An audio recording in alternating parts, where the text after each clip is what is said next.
Hi, Sandra here from Createinspain. Thanks for joining me today. What would you say if I told you that by buying one item you could save yourself an absolute fortune? Well, I hope you'd be pleased because this is exactly what I'm going to show you today. I received this morning this set of Arteza 60 gouache colours. I bought them myself before you ask. I got them from Amazon and I'll leave a link down below in the information box. Now you might say, how is buying yourself 60 gouache colours saving you money? And the simple reason is because I have found, just by buying some cheap gouache and experimenting, that if I have a good range of gouache colours, I don't need stamp inks at all any longer. I can just go without. I don't need to replace all of my Memento inks, for example. I really don't need to. And this is going to be a whole range of colours. I don't need to mix colours. I don't need to do anything other than use these pretty much straight from the tube. So I have opened them, but I'll show you what is inside. They come in these nice little trays, which is quite convenient if you only want to get a few paints out. I'll just get a couple of these here. Now, all the colours are shown on the lid here. They are also shown on the base of the box as well, along with the colour, light fastness, the transparency for each paint and the pigment number.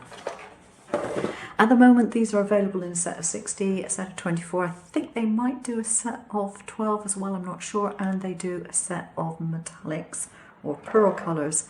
The pearl colours are in this set. If you're interested, what I suggest you do is have a look at the link below that I put in, and you'll see when you click on the link you can get a picture of all the colours there that are listed in the box. Right, now there is a little difference between these and what I'm used to when I open up a paint tube, in the fact that these have got flat tops, and when you open them you discover that the paint is instantly accessible. Usually you have a little metallic foil over there and you have a little pointy bit in the cap and you have to turn it over and then open it. These are as they are filled, but that is fine. It's a perfectly good cap. Now, a little tip for you. What I do when I open a tube of paint is I get a little bit of Vaseline and I put it around the thread. Very little, but just a little bit, because it means if you get any paint around the thread, it still opens and you don't end up trying to twist the top off when it doesn't want to come off. So I'm going to show you how I've been able to use this. And to start off with, I will use a stencil, because a lot of people are using stencils and they're using the inks from their ink pads to do it. Now, as it happens, I have used my standard ink pads that I've got to do this, but it isn't actually that easy because these are dye based and they'll blend, but you're still inclined to see the brush marks, and also because they were getting a bit dry and I needed to replace them or re-ink them or something, then yeah, I wasn't getting the strength of colour that I wanted. The other thing is that gouache is water reactive, so if you want to do water splashes on it afterwards and take the colour out, you can. Now the method that I'm going to use is to use a straightforward brush. You've seen me using these oodles of times before, and I'm just going to take off some of the old paint that was on here from the last time we've used it. Now I like to spritz it with some water, and I've just got some in my little dispenser here. And that's all I do in the way of adding water. I don't have to mix this at all. I can put it directly onto my brush. Now this one happens to be silver. I've not tested it out yet, but that's what it says it is. And then, yeah, that's definitely silver. I can start my blending. So I'm going to go from silver to, that's another pearl. There are pearl colours in here, okay? So I'm going to go for one which isn't a pearl so you can see what the non-pearl is like. Okay, I'll go for lime green, that's something different. And wow, that is definitely lime green. Again, just a couple of dots. I'm not squeezing the tube, I am just putting a little bit of paint on the brush and that is it. If you want to, obviously you can swipe your finger or a spoon or something, or a wooden lollipop stick or something over that to put it onto the brush, it's up to you. I'm just going to go straight in here, very gently to start with. And put my colour on. Wow, that is really nice. Like so. There we are. And I'm going to change from that to a completely different colour spectrum. Okay, I'll go for vermilion, which is a very strong colour.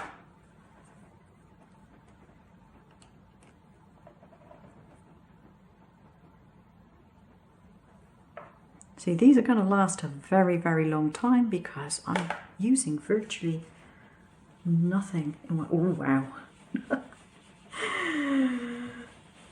Beautiful colours. And it's taking no effort at all to blend this, absolutely none.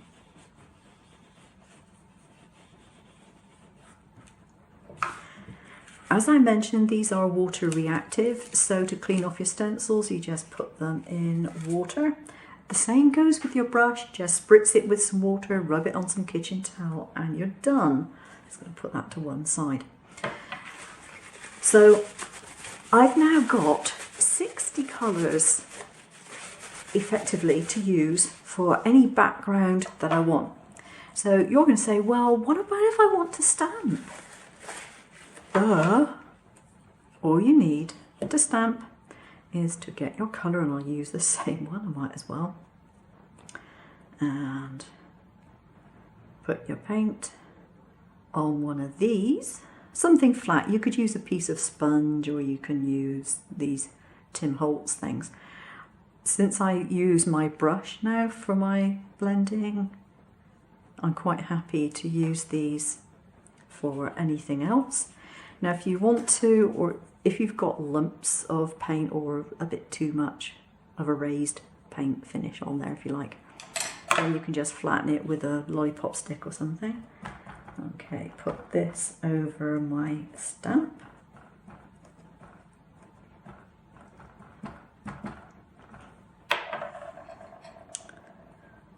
And there we go, stamped image, perfectly fine. And this of course will wash off in water, so I can do exactly what I used to do with my other stamps and inks and all the rest of it, and just take a wet cloth and wipe it off. And if I need to, I can just shove it under the tap or put it in my water container, which is what I generally do, and that's it. Now you could do the same with acrylic paints, yes. The difference with acrylic is that they would not remain water reactive once they're laid down and dry. In fact, they're not extremely water reactive as soon as you put them down because they tend to dry so fast. If you were to leave acrylic paint on your stamps, it's a lot harder to remove. If you get it on your stamp block again, it's a lot harder to remove. This will remain water reactive. If I stick a normal brush in here, and I'll go into part of the red part here, look, you can see that paint is moving.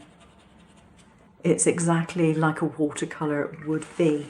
The difference is that it is nicely opaque. Now if you do want to have something which is pretty transparent, some of the colours in here are listed as transparent. There's not too many of them. There's 1, 2, 3, 4, 5. Yeah, 5 which are classed as transparent or high transparency. But also, if you add more water to them, then they become more transparent. They're never going to be exactly like watercolor, but they will become transparent. So you can manipulate it afterwards, you can stamp with it, you can color blend with it, and you also have a range of pearlized colors in here as well as the normal colors. They're highly pigmented, they're nice soft body paints. If you want to use them for your normal painting, you can use them for that as well. I honestly cannot think of a minus side. If I were to buy 60 ink pads, it cost me an awful lot of money. A heck of a lot of money. I found my ink pads were getting a bit dried out, and what started this off was because they were getting dried out and Christmas is coming, I thought, oh, maybe I'll get my son to get me some ink pads, some Distress Oxide ink pads for Christmas. And then I looked at it and I thought, well, for €50 I only get about 12. Like, no. And even to get that number for that price, you'd probably have to buy a set, and then I'd have colours in there that I wasn't overly keen on. So I decided that this makes far better financial sense. So for stamping, for backgrounds, normal blending, it isn't a problem. I'm just going to put some water on here again, because the other thing that you can do with these, and I will demonstrate with a couple of different colours. So I've got, what's this one? This one is peach. It looks like a taupe almost on the tube, but it is, yeah, it is that deep peachy. And I'm going to put a purpley one on here as well, because you can actually blend it from just going on the brush. Like so. And then you'll get a variation in colour because of that. So you can do it that way as well. As I said, to clean it, I simply spritz it with some water and rub it on here, and the colour will come out. And to be honest, these brushes are so densely packed, the paint doesn't really get very far in, so they're nice and easy to clean.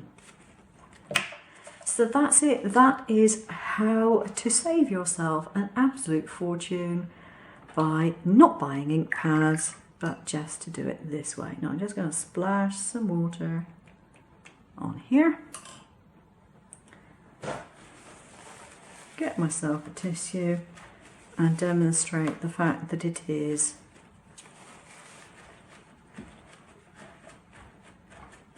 definitely very possible to take colour off by adding water and just pressing a tissue on it. Now, some people will say they'll get really confused by having so many colours, and if I was going to have a whole load of stamp pads, I wouldn't have this amount because I couldn't afford it. Because this is a much more reasonable option, and because it will do pretty much everything that I need it to do, from painting to stamping, from backgrounds to stenciling. I am more than happy that I have all these colours. It just gives me so many options, and I don't have a difficulty in choosing colours from a large palette. What this does is it stops me from having to mix colours to get the colour that I want. You know, if I can't find one out of this little lot, I'd be very surprised. So there we go, Arteza 60 gouache colours. I think they're absolutely brilliant. I'll see you again soon. Take care now.